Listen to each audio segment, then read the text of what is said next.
जी से और श्री धनंजय शिंदे जी से कि आज जो हमारे मेहमान आए हैं, हमारे जो स्पीकर आए हैं, श्री रमेश प्रभु जी का पुष्प गुच्छ देकर स्वागत करें। श्री रमेश प्रभु जी का स्वागत करने के लिए मैं श्री धनंजय शिंदे जी से निवेदन करूंगा।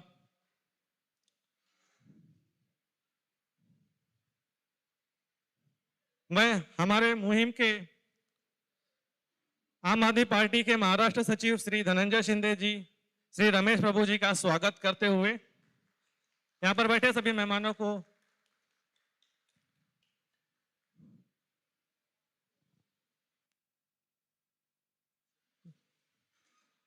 मैं आम आदमी पार्टी मीरा भाईंदर के उपाध्यक्ष श्री संजीव अग्रवाल जी से निवेदन करूंगा कि वो आम आदमी पार्टी के महाराष्ट्र सचिव श्री धनंजय शिंदे जी का स्वागत करें।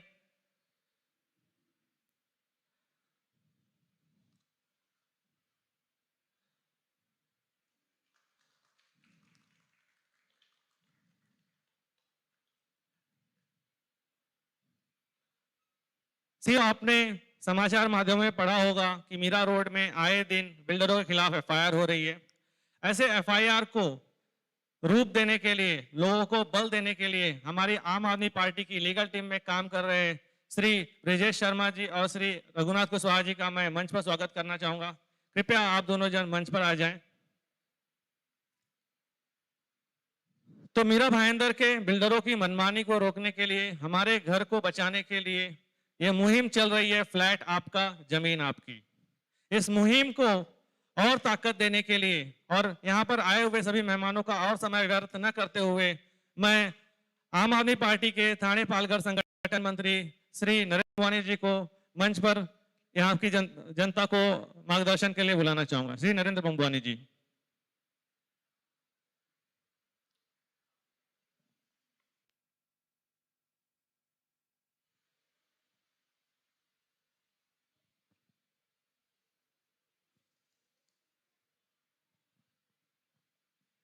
हेलो, वंदे मातरम। दोस्तों, आम आदमी पार्टी 2019 में जब चुनाव लड़ी थी यहाँ पर मीरा भाईंदर में, तो हमारा एजेंडा में और जो हमारा मैनिफेस्टो था उसमें कन्वेंस का एक मुद्दा बहुत ही बड़ा था, एकदम फ्रंट पे था हमारा कन्वेंस का मुद्दा। हमने मुहिम चलाई थी, आपका फ्लैट आपकी जमीन। तो चुनाव के बाद भी हमारा जो एजेंडा है उस पे हम काम कर रहे हैं लगातार, शिक्षा पे, स्वास्थ्य पे, अन्याय के खिलाफ। आपको पता है ये आम आदमी पार्टी एक एक्टिविज्म से जन्मी हुई पार्टी है, तो एक्टिविज्म इनके डीएनए में है, हमारे हर कार्यकर्ता के डीएनए में एक्टिविज्म है। उस कड़ी को आगे बढ़ाते हुए आज हमने ये कन्वेंस का सेमिनार रखा है। आपको बता दूं कि यहाँ पे अभी बिल्डिंगें 40-50 साल की हो गई है, भाईंदर में और जूनी है बिल्डिंगें। जैसे जैसे बिल्डिंग जूनी हो जाती है और कन्वेंस नहीं होता है, तो सोसाइटी का रीडेवलपमेंट में जो बार्गेनिंग पावर होता है वो बहुत वीक होता है। और आपको पता, बिल्डर और जो उनके साथी हैं सब, वो इतनी गलत गलत जानकारियां देते हैं कि लोग उस गलत जानकारी को ही सही मान लेते हैं। जैसे ऐसे आमतौर पे माना जाता है कि लीज की प्रॉपर्टी का कन्वेंस नहीं होता है। बिल्डिंग गिर जाने के बाद क्या होता है ये आपको उमा मैडम बताएंगी और रमेश प्रभु जी आपको बताएंगे कि कन्वेंस कैसे किया जाता है, एफआईआर क्या होता है और नहीं करने से क्या नुकसान होता है, रीडेवलपमेंट में कन्वेंस का क्या महत्व है, स्टेट इन्वेस्टमेंट का क्या रोल है और यूएलसी का क्या रूल है। आप कोई भी सवाल पूछ सकते हो। प्रभु जी के सेमिनार जो होते हैं, रमेश प्रभु जी के सेमिनार होते हैं, वो ज्यादा करके सवाल जवाबों पे ही होते हैं। यहां पर भी ऐसे ही होगा। तो मैं एक उमा जी को बोल रहा हूं कि मंच पे आ जाए क्योंकि उमा जी एक केस लॉ रही है, ये एक मेन केस रहा है मीरा भाईंदर में, जो 12-15 साल से संघर्ष कर रहे हैं। ये शांति नगर की एक बिल्डिंग है इनकी, वो गिर चुकी है, बिल्डिंग गिर चुकी है, कन्वेंस नहीं हुआ था। इन्होंने एक बहुत बड़ा प्रयास करके बहुत लंबी लड़ाई लड़के कन्वेंस, डीम्ड कन्वेंस किया, और ये मिथ को झूठा साबित कर दिया जो बिल्डरों की अफवाह थी कि लीज प्रॉपर्टी का कन्वेंस नहीं होता है। इसलिए हम जीता जागता उदाहरण उमा जी को बुलाए हैं कि ये आपको बताएंगी कि डीम्ड कन्वेंस इन्होंने कितनी लड़ाई की उसके लिए, और ये एकदम नजदीक पहुंच चुकी हैं रीडेवलपमेंट के लिए विदाउट द एग्जिस्टिंग बिल्डर। तो इस तरह के हम प्रोग्राम करते रहेंगे। आपका बहुत बहुत धन्यवाद, आप लोगों ने कीमती समय निकाल के संडे को यहाँ पे उपस्थित हुए। जय हिंद, जय महाराष्ट्र। धन्यवाद बंगवानी सर। इसके बाद हम सबका मार्गदर्शन करने के लिए एडवोकेट रघुनाथ कुशवाहा जी को मैं बुलाना चाहूंगा। श्री एडवोकेट रघुनाथ कुशवाहा जी, वो हमें कन्वेंस डीड के बारे में थोड़ी जानकारी देंगे।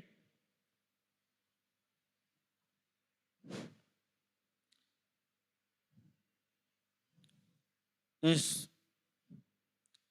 स्वामीनारायण मंदिर के हाल में उपस्थित मीरा भाईंदर के धरती से चलकर आए हुए सभी वासियों तथा मंच पे मंचासीन श्री रमेश प्रभु जी, धनंजय जी, सुखदेव जी, बम्बानी सर जी और विजय शर्मा जी, मैं आप सभी लोगों को इस कार्यक्रम में भाग लेने के लिए हार्दिक बंधन, अभिनंदन और स्वागत करता हूं।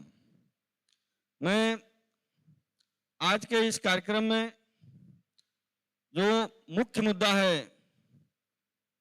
जो सेमिनार का मुख्य विषय है कन्विंस और डीम्ड कन्विंस, इस पे आप लोगों को बताना चाहूँगा कि यह क्यों जरूरी है आप लोगों के तथा मीरा भाईंदर के सभी रहवासियों के लिए। देखिए साथियों, मीरा भाईंदर में 30 से 40 साल की पुरानी सोसाइटियां हैं अभी, और जो भी सोसाइटी बिल्डर बनाता है, बिल्डिंग बनाता है, और बिल्डिंग बनाने के बाद फ्लैट को बेच करके और पैसा ले करके वो निकल जाता है, लेकिन सोसाइटी के नाम से कन्वेंस डीड करने की जिम्मेदारी उसकी होती है और वो सोसाइटी के नाम से कन्वेंस डीड करता नहीं है। इसका कितना भारी नुकसान आप लोगों को होता है, लीगल तौर पे मैं बताना चाहूँगा। आप फ्लैट खरीद लेते हैं, आपको कानून की जानकारी नहीं रहती है और आप समझते हैं कि आपने फ्लैट ले लिया और आप उसके ओनर हो गए और आपको आगे चल के कोई प्रॉब्लम नहीं होने वाला है। लेकिन साथियों, अगर इस तरह का अगर आपके दिमाग में समझ है तो कहीं ना कहीं चूक है। आप ये समझिए कि सोसाइटी में आपने फ्लैट खरीदा है और उस सोसाइटी के नाम से जिस जमीन पर फ्लैट बना हुआ है, अगर वह फ्लैट जिस जमीन पर सोसाइटी बनी हुई है, वो सोसाइटी की जमीन अगर सोसाइटी के नाम से नहीं है तो वो फ्लैट आपका सेफ नहीं है। जब तक सोसाइटी के नाम से जो जमीन है नहीं हो जाती है, तब तक आप और आपका फ्लैट आपका 100% नहीं होता है। और इसी प्रक्रिया को कंप्लीट करने को हम कन्वेंस डीड कह सकते हैं, डीम्ड कन्वेंस कह सकते हैं। इसी प्रक्रिया के तहत गवर्नमेंट ने मोभा एक्ट बनाया है। मोभा एक्ट में क्लियर कट शब्दों में लिखा हुआ है कि बिल्डर की पूरी जिम्मेदारी होती है कि हाउसिंग सोसाइटी रजिस्ट्रेशन करने के बाद और फ्लैट को हैंडओवर करने के बाद विदिन 4 मंथ सोसाइटी के नाम से कन्वेंस डीड करना चाहिए। अगर जो बिल्डर सोसाइटी के नाम से कन्वेंस डीड 4 महीने के अंदर करने में फेल होता है, वह समझिए कि आपका और आपके सोसाइटी का गुनाहगार है। और अगर इस तरह का एप्लीकेशन बना करके किसी भी पुलिस चौकी में आप जाते हैं कि हमारे सोसाइटी के गंभीरता से लेते हुए आम आदमी पार्टी की सभी साथियों ने अभियान चलाया हुआ है, क्योंकि सबको पता है कि आज एक महंगाई के दौर में अगर आप किसी तरह से अपने खून पसीने की कमाई से अगर एक फ्लैट खरीद पाते हैं, कोई भी फ्लैट बड़ा हो छोटा हो, उसका कास्ट आपको मालूम है, और वह फ्लैट भी आपका सुरक्षित नहीं रहता है। रीडेवलपमेंट के टाइम पे आपको लोग जो आते हैं डेवलप करने के लिए आपसे बहुत सारे सवाल करते हैं, और डेवलपमेंट में आपको बहुत सारे तकलीफें आती है। तो ये जो ड्रीम कन्वेंस है उसके बारे में भी थोड़ा सा मैं बताना चाहूंगा। जिस सोसाइटी का बिल्डर अवेलेबल नहीं है या कन्वेंस डीड करने से मना कर देता है और आपका कंप्लेंट पुलिस चौकी में चला जाता है, तो जब बिल्डर के मना करने के बाद का जो प्रोसीजर होता है उसका नाम ड्रीम कन्वेंस है। जब बिल्डर मना कर दिया उसके बाद अभी हमारे बम्बानी सर ने बताया था कि ड्रीम कन्वेंस की एक कमेटी बनी थी, उसमें प्रभु जी थे, और उनका ही ये थीसिस है कि गवर्नमेंट को दबाव डाल करके कि बहुत सारे बिल्डर छोड़ करके एरिया को चले गए थे, तो ड्रीम तो कन्वेंस तो हो नहीं पा रहा था। ड्रीम कन्वेंस कैसे होगा, उसके लिए एक नया गवर्नमेंट ने प्रोसीजर निकाला कि जिस सोसाइटी का बिल्डर अवेलेबल नहीं है उस सोसाइटी के लिए ड्रीम कन्वेंस का प्रोसीजर रहेगा। उसमें आप सोसाइटी के सारे जो डॉक्यूमेंट्स रिक्वायरमेंट्स हैं वो लगा करके और रजिस्ट्रार के यहाँ एक एप्लीकेशन करते हैं कि हमारा बिल्डर है नहीं या मिल नहीं रहा है, नॉट ट्रेसेबल है, या सोसाइटी को कन्वेंस डीड देने से इनकार कर दिया है, तो वहाँ पे आपके एप्लीकेशन की हियरिंग शुरू होती है। रजिस्ट्रार जो है सोसाइटी के जमीन के लैंड मालिक को नोटिस इशू करता है, बिल्डर को इशू करता है, उसके बाद प्रोसेस कंप्लीट होने के बाद वो ऑर्डर पास करता है, और ऑर्डर पास होने के बाद आपके सोसाइटी के नाम से ड्रीम कन्वेंस हो जाता है। और ड्रीम कन्वेंस और कन्वेंस में कोई लीगली तौर पे कोई फर्क नहीं है, दोनों तरह से कन्वेंस आपकी सोसाइटी हो गई तो जमीन आपके नाम से हो जाता है, आपके सोसाइटी के नाम से हो जाता है। और दो चीजों का अड़चन उसमें आ रहा है, मैं अभी हमारे प्रभु जी बोलेंगे, उनसे मैं आग्रह करूंगा कि जरा प्रकाश डालेंगे इस पॉइंट पे। एक आज के टाइम पे हम लोग प्रैक्टिकली तौर पे देख रहे हैं कि जब सोसाइटी कन्वेंस के लिए जा रही है तो the state invest India private limited company का एक सवाल आ रहा है, बहुत सारे सोसाइटी के 7/12 में उसका भी सील लगा हुआ है। और दूसरा एक सवाल आता है यूएलसी का।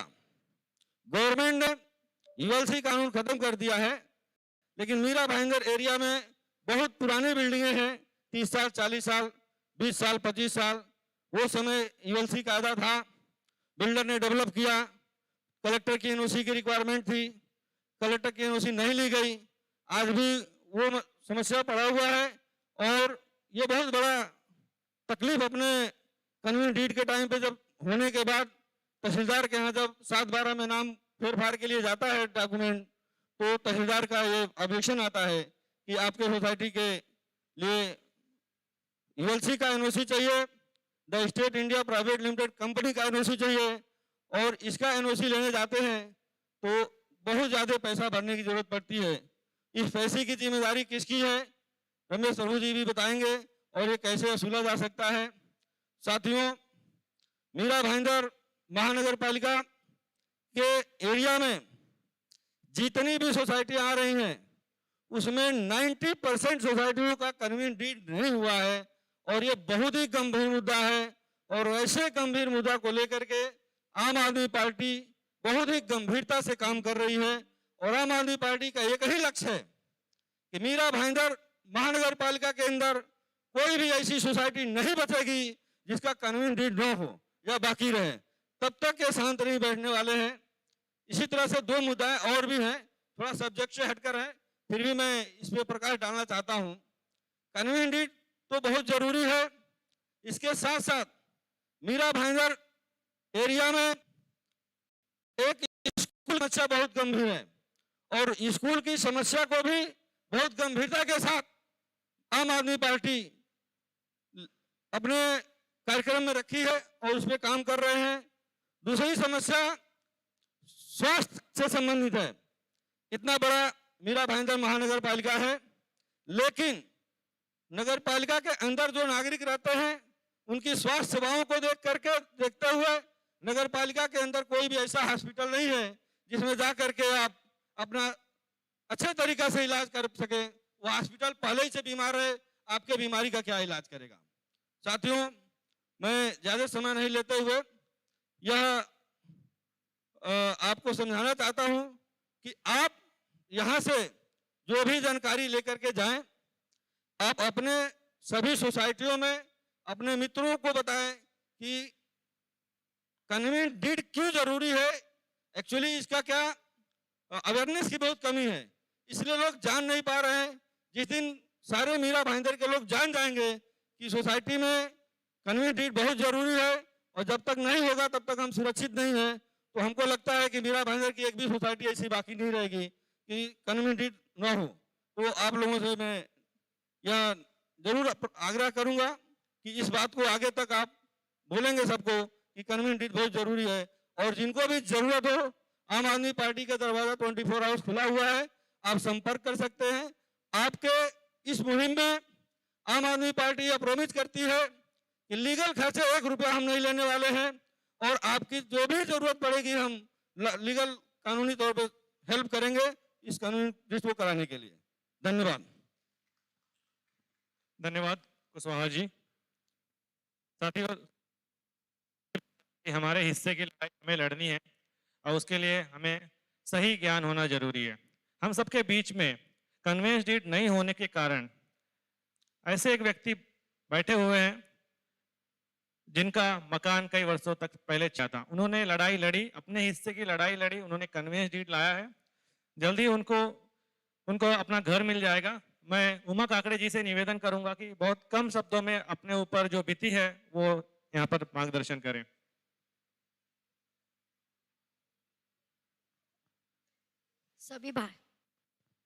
सभी भाइयों बहनों को नमस्कार और मंच में बैठे हुए सारे लोगों को नमस्कार। मैं आप लोगों में से ही हूँ, बहुत ही सीधी सादी हाउसवाइफ जिसने कभी दुनियादारी देखी नहीं थी और अपने फ्लैट में रह रहे थे। बुकिंग की फ्लैट ली हुई है, फर्स्ट ओनर। तो हम लोगों को फ्लैट, लैंड, ये सब के बारे में कोई जानकारी नहीं थी। पर मैं थर्ड फ्लोर पे रहती थी और मेरे नीचे जो सेकंड फ्लोर का फ्लैट था उसका स्लैब पूरी तरह गिर के डायरेक्ट ग्राउंड फ्लोर पे चला गया था। तो उस वजह से नगर पालिका ने आके हमें नोटिस दिया, 3 नोटिस दिए और चौथी बार उन्होंने कोई भी इंटीमेशन हमें ना देते हुए डायरेक्ट सब फायर ब्रिगेड और सब लेकर आ गए वहां पर कि खाली कीजिए फ्लैट्स। अब हमारे पास तो कोई अल्टरनेट जगह नहीं थी। एक्चुअली पालिका की जिम्मेदारी बनती थी हमें कहीं ना कहीं शिफ्टिंग करने की, बट हमें भी कोई ज्ञान नहीं था और सामने से कोई ज्ञान देता नहीं है। आप लोग बहुत नसीब वालों हो कि अंबानी जैसे और आम आदमी पार्टी आज इतना आपके लिए कर रही है। उनका कोई फायदा नहीं है इसमें, जो भी कर रही है सिर्फ और सिर्फ अपने फायदे के लिए कर रही है। तो उस समय हमें कोई जानकारी न होते हुए कन्वेंस क्या होता है, बिल्डर के पास हम लोग गए, शांति स्टार बिल्डर के पास। उन्होंने हमें कहा कि आप लोग जो है 1500 रुपए पर स्क्वायर फुट कंस्ट्रक्शन चार्जेस लगेगा, आप पे कीजिए, हम आपको जैसा बिल्डिंग था उसके लिए एनओसी करके दे देंगे और फिर वैसे ही बिल्डिंग आप बना सकते हो। तो हम लोग बोले कि सर अभी तो 1500 रुपए पर स्क्वायर फुट आप जो मांग रहे हो सबके पास नहीं है, क्योंकि हम लोग काफी ये वीकर सेक्शन के लिए लैंड पास हुआ था, तो सब सस्ते में काफी सस्ते में फ्लैट लिए हुए तो गरीब लोग थे। तो उन्होंने कहा कि वो मैं कुछ नहीं कर सकता हूँ, आपको जो है पेमेंट देना ही होगा तो ही हम आपके लिए कुछ कर सकते हैं। तो हम लोग बोले कि अभी हमें रहने के लिए कहीं कुछ आप व्यवस्था कर सकते हो। तो सेक्टर 5 में एक हॉल था छोटा से टूटा फूटा, टाइल्स फैक्ट्री, जो लोग जूने होंगे वो जानते होंगे। तो हम लोगों ने बोला कि अभी एट प्रेजेंट के लिए हमें वहां पर दे दीजिए, हम सब वहीं पे मिलके रह लेंगे। तो उन्होंने उसके लिए भी मना कर दिया कि आप लोग अपने रिश्तेदारों के घर में जाके कुछ दिन जैसा भी होता है आप बिताइए और मैं अभी आपके लिए अल्टरनेट कोई कुछ हेल्प नहीं कर सकता हूँ। तो ठीक है, वहां से हमें जवाब मिला। फिर हमने एक बात रियलाइज किया कि हमें जो है खुद की लड़ाई खुद लड़नी पड़ेगी, कोई किसी के लिए खड़ा नहीं होता है। तो हम लोगों ने कन्वेंस के लिए अप्लाई किया और आगे बढ़े, लेकिन कन्वेंस के लिए भी हमें बहुत घुमाया गया और ये हुआ कि कन्वेंस आपको नहीं मिलेगा। लेकिन जब हम वहाँ थाना में जा के लड़ रहे थे तो वहाँ पर एक कल्याण के भी सेम केस जैसा अपना है, सेम केस वहाँ की थी। वहाँ के सेक्रेटरी चेयरमैन मिले और उन्होंने हमें बोला कि क्या प्रॉब्लम है, आप लोग इतना क्यों घड़ी घड़ी आपको आना पड़ रहा है, क्या प्रॉब्लम है। तो हमने उनको बोला कि ये जो भी केस था पूरा डिटेल बताया। ऑलरेडी हमने 90% प्रोसेस कर चुके थे, कोई प्रॉब्लम नहीं थी, लेकिन फिर भी हमें जज ऑर्डर नहीं आ रहा था। तो उन्होंने हमें बोला कि हम आपको हेल्प करेंगे, आपका केस सेम है लेकिन हमें सुप्रीम कोर्ट का ऑर्डर मिल चुका है और हमारे पास हमने दूसरे किसी का लगाया हुआ था, आप हमारा ऑर्डर आपके केस में लगाइए तो आपका काम 100% हो जाएगा। तो हमें उन्होंने हेल्प किया, उनका जो भी डॉक्यूमेंट था हमने लगाया।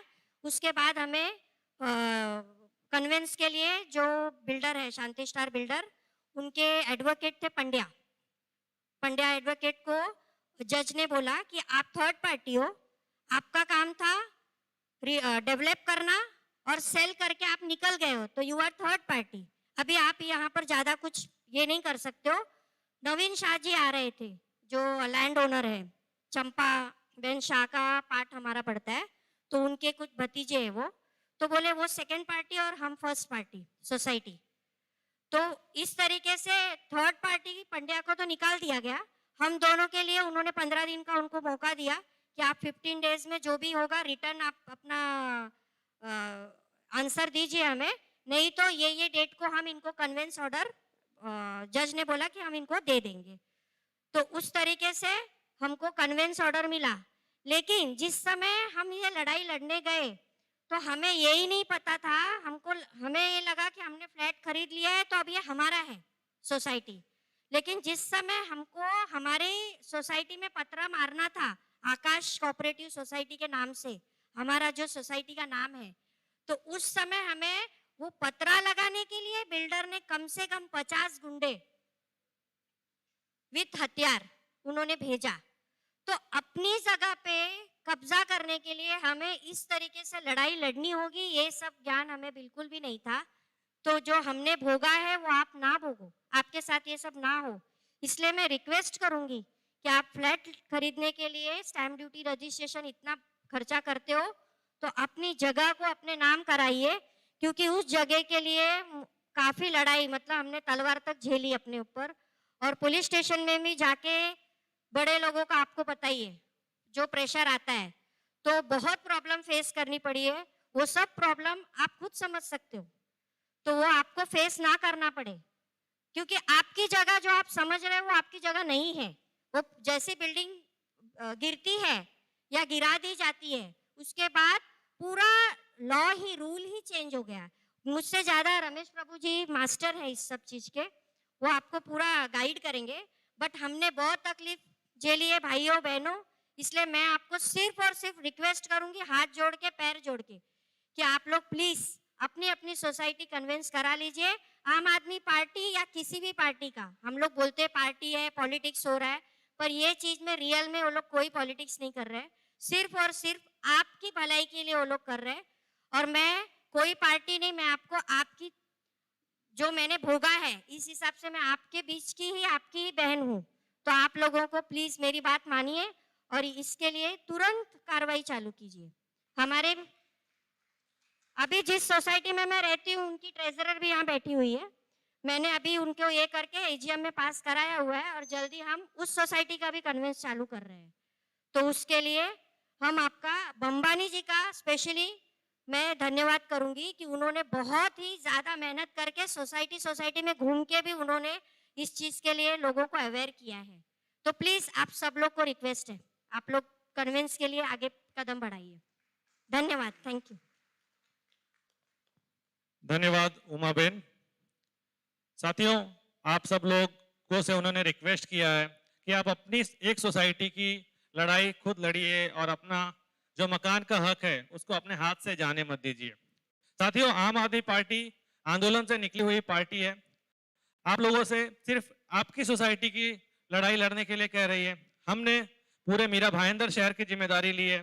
पूरे मीरा भाईंदर शहर की लड़ाई हम आप लोगों के साथ लड़ रहे हैं। आप भी अपने घर से आइए, ऐसा उन्होंने एक निवेदन किया है, और अपनी सोसाइटी बचाइए।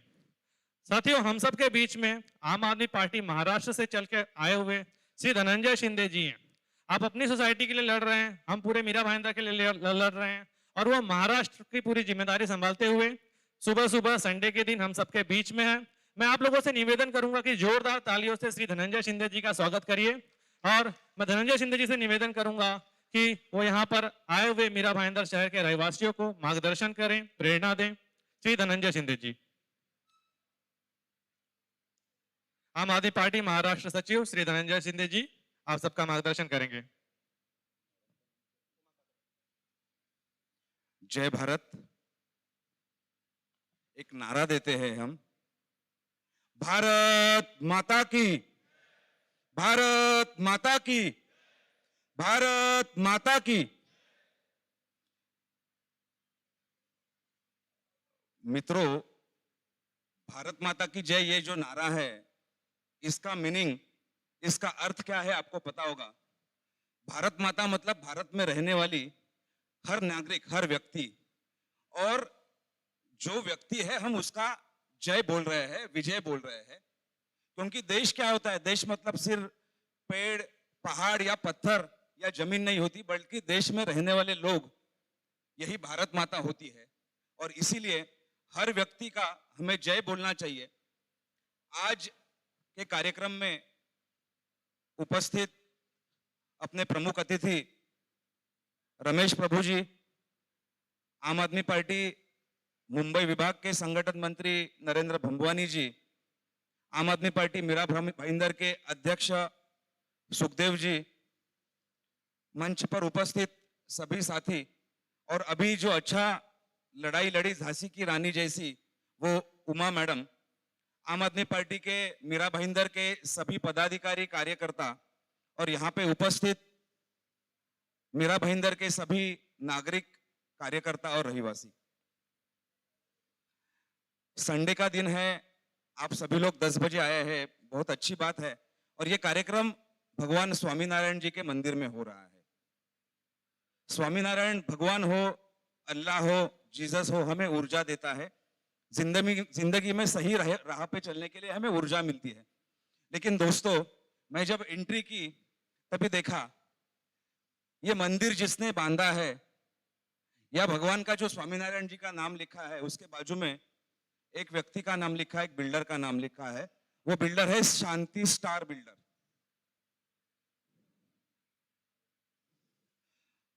धर्म हमें क्या सिखाता है कि जनता की सेवा करनी चाहिए।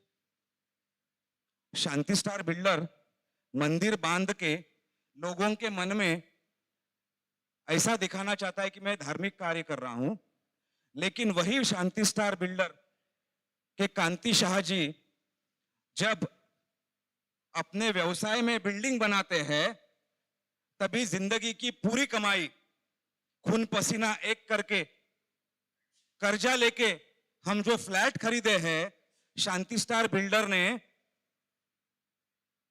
उस फ्लैट का, उस जमीन का मालिक जो है, उसके बिल्डिंग का, उसके फ्लैट का कन्वेंस डीड कहां पे भी नहीं किया है। सही बोल रहा हूं ना मैं साथियों? इस शांति स्टार बिल्डर का मैं आज इस कार्यक्रम के मंच पे जाहिर निषेध करता हूं। ऐसे लोगों को भगवान भी नहीं माफ करेगा। धर्म का नाम इस्तेमाल करके लोगों के फ्लैट, लोगों को जमीन उनके हक की न देने वाला हर व्यक्ति ये धर्म के खिलाफ होता है, ऐसा मुझे लगता है। साथियों, पिछले 2-2.5 साल से आपका फ्लैट, आपकी जमीन, इस सोच से, इस विचार से जो आंदोलन चल रहा है, अभी तक सभी साथियों ने मिलके मेरे ख्याल से 33 एप्लीकेशंस किए हैं बिल्डर के खिलाफ। अगर 90% फ्लैट्स, 95% लोगों की जमीन के ऊपर उनका अगर हक नहीं मिलता होगा, मुझे लगता है कि ये जमीन की लड़ाई जो है, ये लड़ाई बड़े पैमाने पे हमें करनी पड़ेगी। 33 कंप्लेंट्स में से अभी तक करीब 18 बिल्डरों के ऊपर एफआईआर दर्ज होना, ये पूरे देश के, पूरे भारत में, मैं सिर्फ ना मीरा भाईंदर की या महाराष्ट्र की बात कर रहा हूं, मुझे लगता है कि ये ऐतिहासिक बात है। और उसमें से ये 17 और 18 जो एफआईआर दर्ज हुए हैं, उसमें कौन, किसने किया? ये आम व्यक्ति, उसने सिर्फ हिम्मत दिखाई।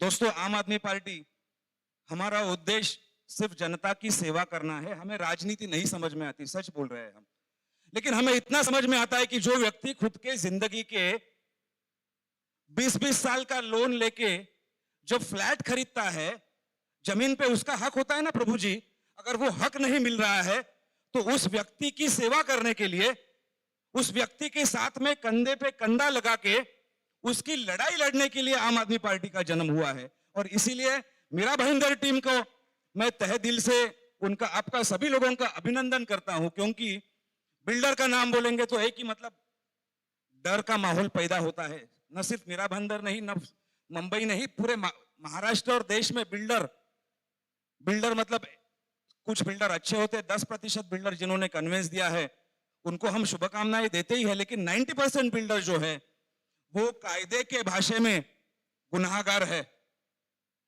दोस्तों, वो कायदा के भाषा में गुनाहगार है, कानून के भाषा में गुनाहगार है। हम उनसे प्यार मोहब्बत से शांति स्टार बिल्डर से शुरुआत करेंगे। अभी 18 एफआईआर हुए हैं, मेरे ख्याल से एफआईआर के बाद में चार्जशीट दाखिल होना भी बहुत इंपॉर्टेंट होता है, क्योंकि सिर्फ एफआईआर अगर दर्ज होगा तो अगर चार्जशीट नहीं दर्ज होगी तो मामला, आपको पता है कि सालों साल चलता है और कुछ दिनों के बाद में वो केस वीक होते जाता है, लोग भी कमजोर पड़ते हैं, लोग भी परेशान हो जाते हैं क्योंकि आगे कुछ नहीं हो रहा है। 2 हफ्ते पहले मैं मीरा भाईंदर में आया था, हम महानगर पालिका के जो आयुक्त है, आयुक्त जी से हमारी मुलाकात हो गई। उसके बाद में हम पुलिस कमिश्नर जो दाते साहब है उनके साथ में भी हमारी मुलाकात हो गई, और दोनों कमिश्नर ने जनता के जमीन का हक मिलने की जो आम आदमी पार्टी की जो लड़ाई चल रही है उसमें हमें पूरा सहयोग देने का वादा किया है, क्योंकि ये संवैधानिक लड़ाई है।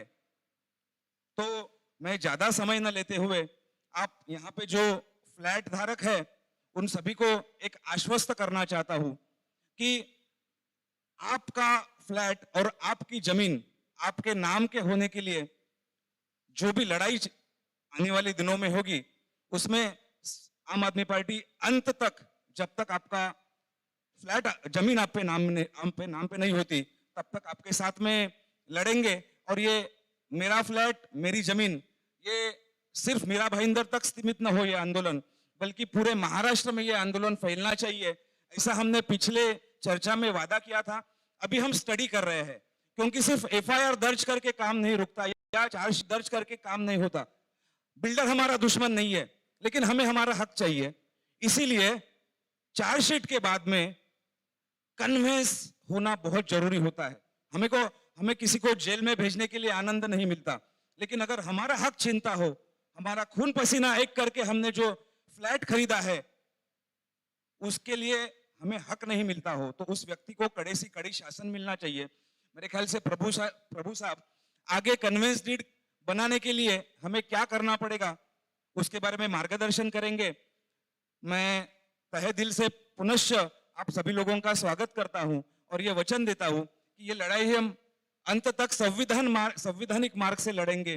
गांधी जी ने जो अहिंसा बोली है उस अहिंसात्मक मार्ग से लड़ेंगे और अंततः जीत होगी। इसका एग्जाम्पल मीरा भाईंदर में होगा।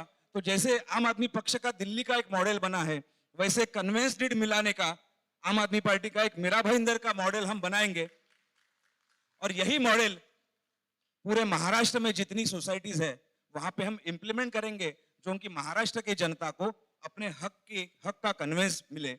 यही मैं आज शुभकामना करता हूं। सभी को तहे दिल से धन्यवाद। धन्यवाद सर। साथियों, हम सबका घर मिले, हमारी जमीन हमारे नाम पर हो, इसके लिए 1963 में मोफा कानून आया था, और उसके बावजूद 40-50 साल से हम लोग सिर्फ फ्लैट में रह रहे हैं और हमारी जो जमीन है हमारे नाम पे नहीं हुई है, हमारा हक हमें नहीं मिला है। इसी लड़ाई को लड़ने वाले श्री रमेश प्रभु जी, जिन्होंने कन्वेंस डीड नहीं होने के कारण डीम कन्वेंस का प्रावधान महाराष्ट्र सरकार को सुझाया और वो कई सोसाइटियों को मार्गदर्शन कर चुके हैं उनको न्याय दिलाने के लिए।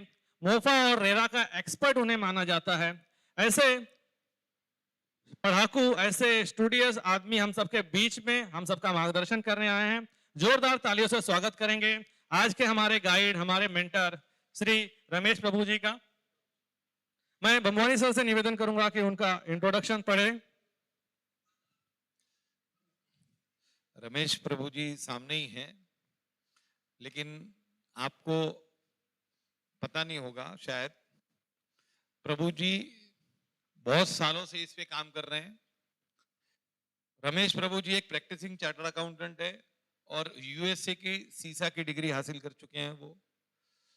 वो महाराष्ट्र सोसाइटीज वेलफेयर एसोसिएशन के मेंबर हैं और प्रेसिडेंट है।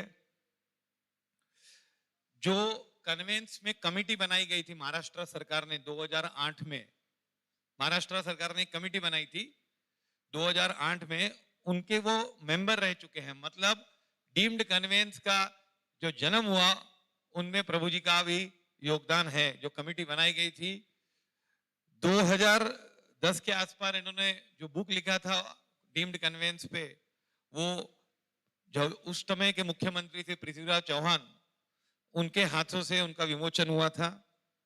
और मेरा भी एक सौभाग्य है कि प्रभु जी की जो पहली किताब थी वो हमारे रिलायबल क्लासेस में उसका विमोचन हुआ था, मुझे याद है। बहुत छोटी सी वसई ब्रांच सीए इंस्टीट्यूट का मैं बहुत बहुत आभारी हूं कि मुझे ये मौका दिया और मुझे जिंदगी भर याद रहेगा।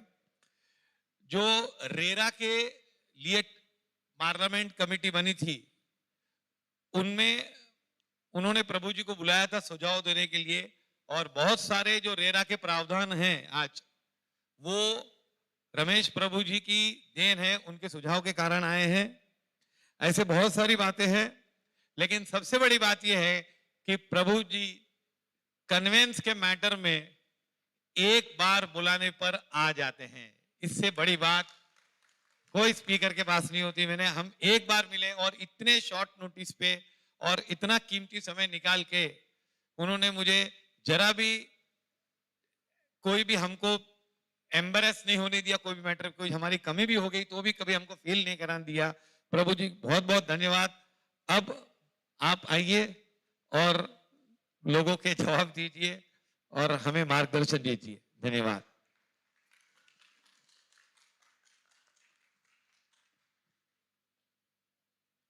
नमस्कार।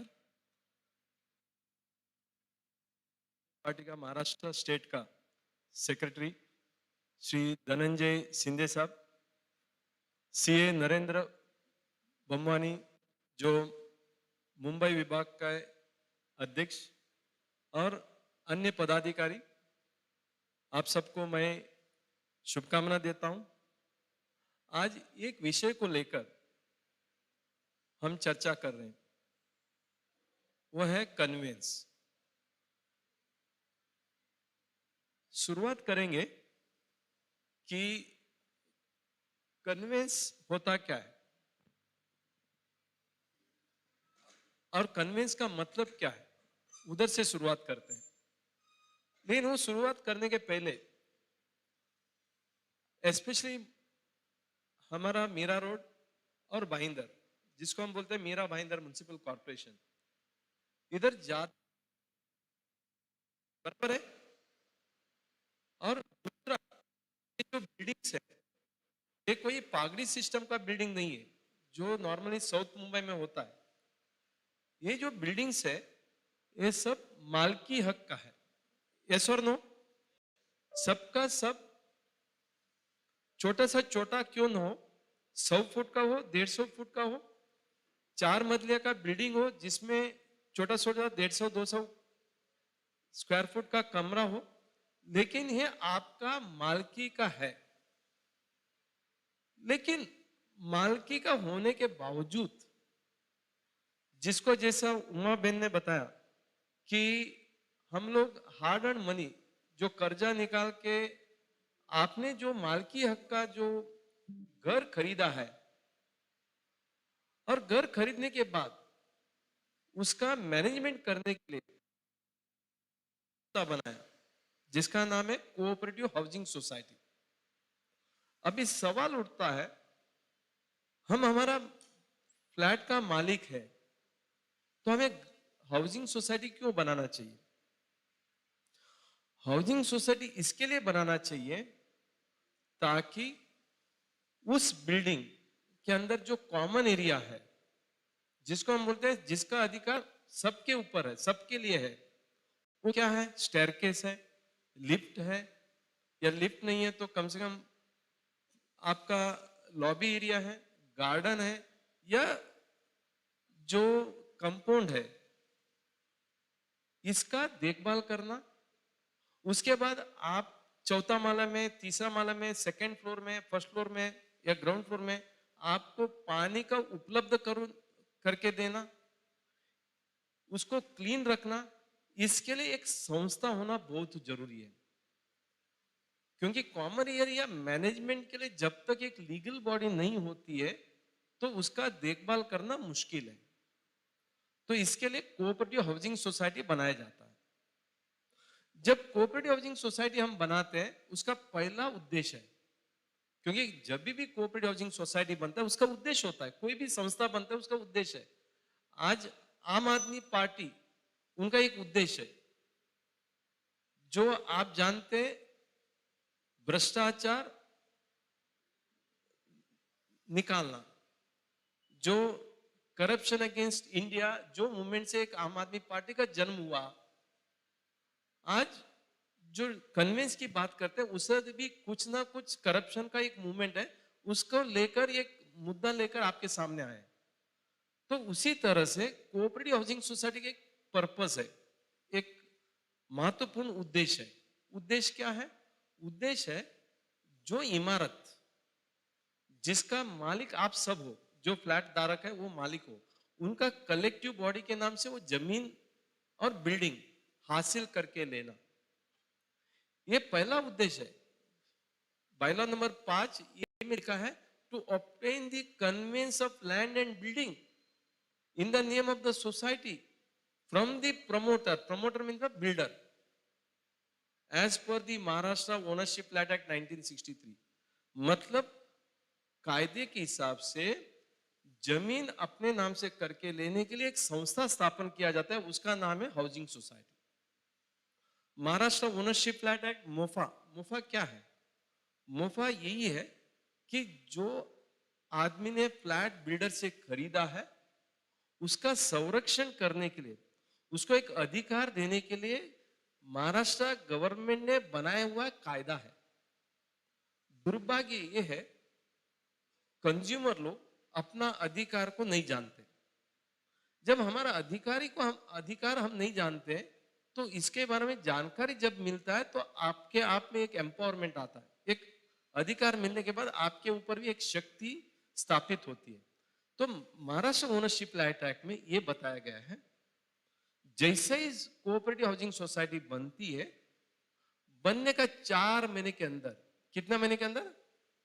4 महीने के अंदर बिल्डर को कोई भी हालत से कन्वेंस करके देना चाहिए उस गृह निर्माण संस्था को, उस कोऑपरेटिव हाउसिंग सोसाइटी के नाम से जमीन और बिल्डिंग का हस्तांतर करके देना ही चाहिए। एक कानूनी किया हुआ प्रक्रिया है, वो एग्रीमेंट में लिखा नहीं लिखा कुछ भी हो, जो एक कानून किया है महाराष्ट्र गवर्नमेंट ने, जिसका महाराष्ट्र गवर्नमेंट ने किया हुआ कानून को राष्ट्रपति ने सिक्का मूर्त किया है, राष्ट्रपति ने इसको अप्रूवल दिया है, इसका मतलब लॉ ऑफ द लैंड हो गया। तो यदि 4 महीने के अंदर कन्वेंस देना, ये कानूनी प्रक्रिया के हिसाब से सही है, करना ही चाहिए। यदि वो नहीं करते हैं, जैसा शिंदे साहब ने बताया या आपका जितने भी पदाधिकारी इधर है उन्होंने बताया कि आम आदमी पार्टी ने उस बिल्डर के खिलाफ एफआईआर लॉन्च किया है। एफआईआर लॉन्च किया मतलब क्यों एफआईआर लॉन्च किया? एफआईआर क्या होता है? एफआईआर का मतलब गुना दाखिल करना पुलिस स्टेशन के अंदर। तो इसके लिए उसी कायदा में कलम 13 में यह बताया गया, यदि बिल्डर ने 4 महीने के अंदर कन्वेंस नहीं दिया, इसको क्रिमिनल ऑफेंस माना जाएगा, मतलब ये फौजदारी माना जाएगा, ये फ्रॉड माना जाएगा, ये चीटिंग माना जाएगा, ब्रीच ऑफ ट्रस्ट माना जाएगा। यदि ये ब्रीच ऑफ ट्रस्ट है, कानून का उल्लंघन है, ये फ्रॉड है, चीटिंग है, लोगों के साथ धोखाबाजी है, तो उसके ऊपर तो एफआईआर होना ही है। लेकिन आपको पता है, आम आदमी, जब मैं बात करता हूं आम आदमी मतलब एक कॉमन मैन, इतने बड़ा बिल्डर के खिलाफ एफआईआर करने के लिए बहुत डरता है। उसको ऐसा लगता है कि कल मेरा पत्ता तो कटेगा कि नहीं, मतलब मैं उस बिल्डिंग में रहने का लायक है कि नहीं। घर वाले बोलते हैं कि उस बिल्डर के खिलाफ कुछ भी कार्रवाई मत करो, जो भी होगा 50 आदमी के लिए होगा, 100 आदमी के लिए होगा, हमारा पूरा सोसाइटी में जितने मेंबर है उनके लिए होगा। आप सेक्रेटरी बन के एफआईआर क्यों करते हो? आपको क्या मुसीबत लेना है? इस तरह से अपने आप में डर पैदा करते हुए कोई एफआईआर करते नहीं है। और दूसरा, ये भी बहुत बड़ा दुर्भाग्य की बात है, ये एफआईआर करने के लिए महाराष्ट्र गवर्नमेंट का डायरेक्टर जनरल ऑफ पुलिस ने भी एक परिपत्रक निकाला था, एक सर्कुलर निकाला था। यदि कन्वेंस नहीं मिलता है तो आप एफआईआर लॉन्च करिए। दुर्भाग्य की बात यह है, उसके ऊपर भी गवर्नमेंट ऑफ महाराष्ट्र ने कुछ करके उसके ऊपर भी स्टे लाया, लेकिन एफआईआर होना ही चाहिए, ये तो मैं बोलता हूं होना ही चाहिए। लेकिन एफआईआर होने के बाद क्या होगा? एफआईआर होने से वो बिल्डर के ऊपर डर पैदा होगा और वो जेल में जाएगा, और वो एफआईआर होता है तो उसका जितने भी रिकॉर्ड्स है वो खराब हो जाता है, उसको पासपोर्ट नहीं मिलता है, बाहर नहीं जा सकते है, उसको लोन नहीं मिलता है, एक क्रिमिनल माना जाता है। तो उसके ऊपर कितना बड़ा ब्लैक लिस्टिंग हो जाता है। इसके लिए इवन वो एफआईआर न होने के लिए बहुत दुर्भाग्य से कहना पड़ता है कि वो पुलिस स्टेशन को भी मैनेज करता है। जब पुलिस स्टेशन को मैनेज करता है तो एफआईआर नहीं होता है, तो अगेन कॉमन आदमी क्या करता है, आम आदमी क्या करता है, बोलता है कि ये काम हमारा बस का नहीं, वो उधर ही हार मानता है। तो आज आम आदमी पार्टी ने एक मुहिम छेड़ा है, उसको जिस तरह से आप सहकार्य करना चाहते हैं करना चाहिए, वो अपना अधिकार के लिए करना चाहिए। अभी सवाल उठता है, क्या मैं क्रिमिनल केस डालने से, एफआईआर करने से क्या मुझे कन्वेंस मिलेगा? मेरा जमीन मेरे नाम से होगा? हो सकता है 25-30% में हो सकता है, लेकिन 75% लोग बोलते हैं कि हम कर नहीं पाएंगे। क्यों नहीं कर पाएंगे? उसके पास पावर ऑफ अटर्नी एक्सपायर होता है, जिसने जमीन मालक ने पावर दिया वो अस्तित्व में नहीं है, तो पावर ऑफ अटर्नी लैप्स होता है। दूसरा, उस पावर ऑफ अटर्नी रजिस्टर्ड नहीं होता है, और जिन्होंने पावर ऑफ अटर्नी लिया, पार्टनरशिप फॉर्म बोलो या वो कंपनी गायब है या बिल्डर भी मर जाता है। तो ये जब प्रक्रिया होता है तो गवर्नमेंट को ये पता चला, इसको किधर ना किधर एक सरल प्रक्रिया करना चाहिए, एकदम इजी प्रक्रिया करना चाहिए। इसके लिए डीम्ड कन्वेंस का जन्म हुआ है 2008 में। अभी कन्वेंस क्या है वो पहला समझते हैं। कन्वेंस का मतलब transfer of title of land and building in the name of the society. Society के नाम से जमीन और बिल्डिंग ये दोनों हस्तांतर करने के लिए जो सोसाइटी बना, उस प्रक्रिया को कन्वेंस कहते हैं। दूसरा सवाल, कन्वेंस का उद्देश्य क्या है? कन्वेंस का उद्देश्य 3 चीज है। पहला, आप जो जमीन जिसके ऊपर आपका बिल्डिंग है, जिधर आपने करोड़ों रुपया दिया है सबने मिलके, जो मालकियत आपने लिया है, उसका मालकियत गवर्नमेंट रिकॉर्ड में लाने के लिए, आप लीगल ओनर बनने के लिए। आप लीगल ओनर नहीं है कि आप लीगल ओनर हो, लीगल ओनर किसका है? फ्लैट का है, लेकिन जमीन का अभी भी 7/12 जो है प्रॉपर्टी कार्ड है या कन्वेंस डीड है, वो बिल्डर के नाम से या जमीन मालक का नाम से है। इस सोसाइटी के नाम से जब कन्वेंस करेंगे, आप लीगल ओनर उस जमीन का हो जाते हो। एक बार आप जमीन का मालिक हो जाते हो, फिर गवर्नमेंट का रिकॉर्ड में, मतलब 7/12 में, सब रजिस्टर का ऑफिस में या प्रॉपर्टी कार्ड में, फेरफार में आपका नाम लाना, रेवेन्यू रिकॉर्ड में नाम लाना भी एक बहुत महत्वपूर्ण चीज है। जब तक आपके नाम से कन्वेंस डीड नहीं होता है, आपके नाम मतलब सोसाइटी के नाम से नहीं होता है, 7/12 में आपका नाम नहीं आता है, गवर्नमेंट रिकॉर्ड में आपका नाम नहीं आता है। वो जमीन का मालिक आपको ये गवर्नमेंट में रिकॉर्ड में लाने के लिए भी आपको कन्वेंस चाहिए। और तीसरा महत्वपूर्ण, to have free and marketable title. Free and marketable title का मतलब क्या है? फ्री एंड मार्केटेबल टाइटल का मतलब ये है, आज जिस जमीन में आप बिल्डिंग खड़ी है, जमीन मालक एक है, बिल्डिंग बनाया जिसके पास डेवलपमेंट राइट है वो अलग बिल्डर है, और जहां आप लोग ओनरशिप करके आपका मालिक हो आप एक है, इंडिविजुअल है। फिर सोसाइटी जो है मैनेजमेंट करना, प्रॉपर्टी को मेंटेनेंस करना, वो अगला, मतलब 4 हकदार है एक ही लैंड के ऊपर, एक ही बिल्डिंग के ऊपर। जैसे ही आप कन्विंस करते हो, ये पूरा अधिकार सोसाइटी के नाम से आ जाता है, पूरा अधिकार निकल के सोसाइटी में आता है, उससे आपका फ्री एंड मार्केटेबल टाइटल होता है। इसके लिए आपको कन्विंस करके लेना महत्वपूर्ण है। अभी सवाल आता है, क्या सिर्फ जमीन का होगा या बिल्डिंग का भी होगा? सब कन्विंस जो है वो दोनों होगा। कौन सा दो? लैंड का भी होगा और बिल्डिंग का भी होगा। जब तक बिल्डिंग का और लैंड का कन्विंस नहीं होता है तो आप उसके ऊपर रीडेवलपमेंट का भी सोच नहीं सकते हो। नेक्स्ट, अभी सवाल उठता है कि कन्विंस किसने देना चाहिए? महत्वपूर्ण, कन्विंस बिल्डर ने देना चाहिए। किसने देना चाहिए? बिल्डर ने देना चाहिए। आप क्या करना चाहिए? जैसे आपका सोसाइटी बना, आपको बिल्डर को अप्रोच करना है, पत्र लिखना है और आपको बोलना है कि सर हमें कन्विंस दे दो। यदि बिल्डर कन्विंस नहीं देता है, कानूनी प्रक्रिया क्या है? कानूनी प्रक्रिया आप कर सकते हो, जैसे कि सिविल कोर्ट में जाना, पुलिस एफआईआर करना या कंज्यूमर कोर्ट में जाना। यदि आपको लगता है ये कानूनी प्रक्रिया में बहुत टाइम लगता है, ये हमारा बस का बात नहीं है, फिर हमें डीम्ड कन्विंस कर सकते हैं। इस तरह का कन्विंस के लिए 3 मार्ग हमारे पास खुला है। तो यदि हमें बिल्डर के साथ कन्विंस लेना है तो हमें क्या करना है?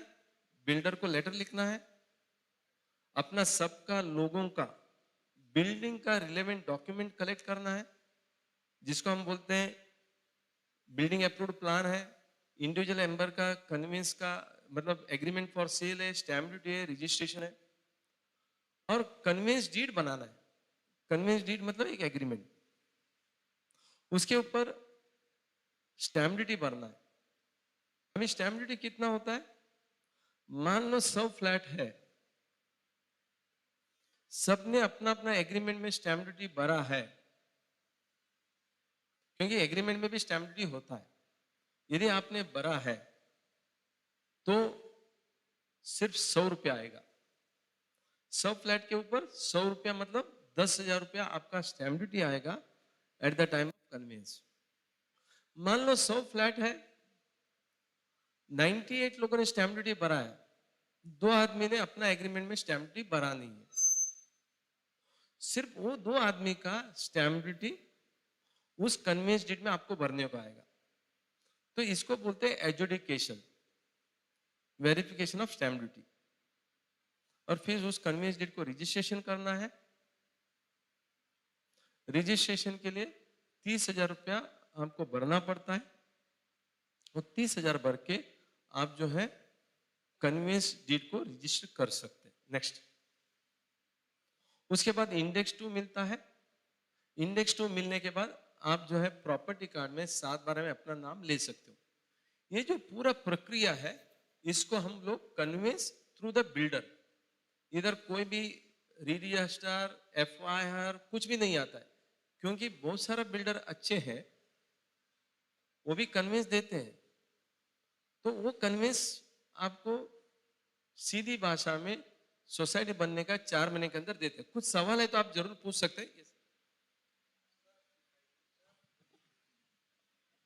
सर, जो आपने भी बताया कि स्टैम्प ड्यूटी जो है लास्ट, ये कन्वेंस करते वक्त स्टैम्प ड्यूटी जो फ्लैट ओनर्स हैं उनका देखा जाता है।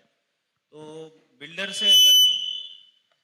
से अगर फर्स्ट पार्टी सेकंड पार्टी, मान लीजिए मैं फिफ्थ पार्टी हूँ या फोर्थ पार्टी हूँ, तो स्टैम्प ड्यूटी मेरी वाली देखी जाएगी एग्रीमेंट की, कि पीछे अगर किसी ने, एक दो लोगों ने नहीं भरा हुआ है और मैंने लास्ट जो परचेस किया मैंने अपना भरा हुआ है, तो उस केस में क्या होगा? देखिए,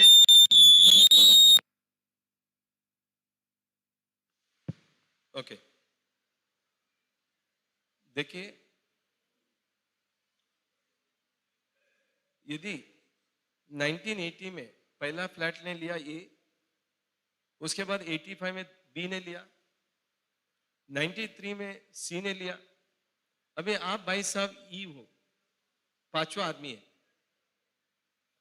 तो गवर्नमेंट ने एक सर्कुलर निकाला है 2012 में। 12 अप्रैल 2012 में एक सर्कुलर निकाला है, उसमें यह बताया गया है जो आदमी लेटेस्ट है, 12 अप्रैल 2012 का पहले जो लेटेस्ट ओनर है, उस आदमी का स्टैम्प ड्यूटी भरा तो काफी है। मान लो आपने 2011 में लिया, आप पांचवा आदमी हो, पहला 4 आदमी ने स्टैम्प ड्यूटी नहीं भरा है, तो आपको दोबारा स्टैम्प ड्यूटी भरने का जरूरी नहीं है, क्योंकि एज ए लेटेस्ट ओनर आपने भरा।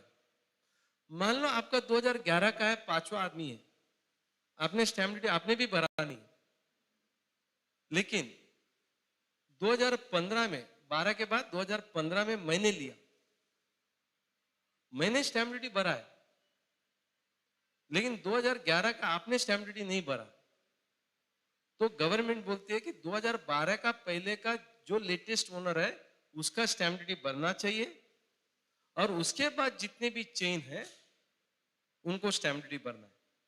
मान लो 2012 अप्रैल 2012 कट ऑफ डेट है, उस डेट के पहले जिन्होंने स्टैम्प ड्यूटी एक बार भी भरा है तो काफी है, उसके बाद जितने भी चेन है उनको स्टैम्प ड्यूटी भरना जरूरी है। क्योंकि गवर्नमेंट ने एक एमनेस्टी स्कीम लाया था, इसके ऊपर बहुत चर्चा हुआ, बोला कि किधर ना किधर इसको कट ऑफ करना है, तो गवर्नमेंट ने बोला कि 2012 का पहले कम से कम लेटेस्ट ओनर ने स्टैम्प ड्यूटी भरना चाहिए, उसके बाद जितने भी ट्रांजैक्शन होगा उसके ऊपर स्टैम्प ड्यूटी भरना चाहिए। Are you with me? ठीक है, नेक्स्ट।